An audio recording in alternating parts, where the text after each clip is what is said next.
Bakıda yeniyetmə oğlan məktəbin həyətində dünyasını dəyişib. Hadisə Sabunçu rayonu Bakıxanov qəsəbəsində yerləşən 94 saylı məktəbin həyətində baş verib. Belə ki, 17 yaşlı eşqin Məhi oğlu Rüstəmovun infarktdan öldüyü bildirilir.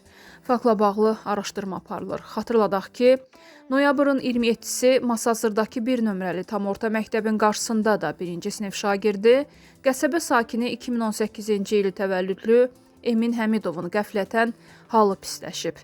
Təcili tibbi yardım gələnədək azyaşlı vəfat edib.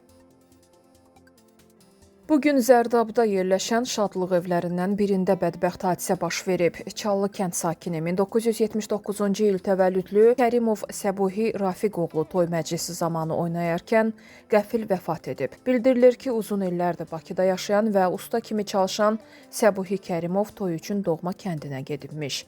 Faktla bağlı araşdırma aparılır.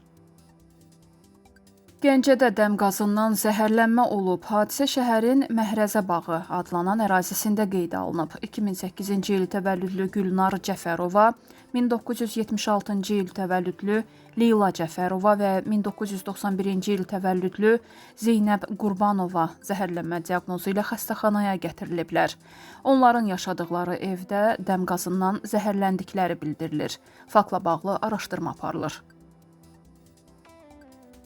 Sabunçuda ağır yol nəqliyyat hadisəsi baş verib. Hadisə Zabrat qəsəbəsində baş verib. Kürdəxanı istiqamətində hərəkət edən Mirəli Abbasovun idarə etdiyi Toyota Prado Ələsgər Əskərovun idarə etdiyi VAZ 2107 markalı avtomobillə toqquşub.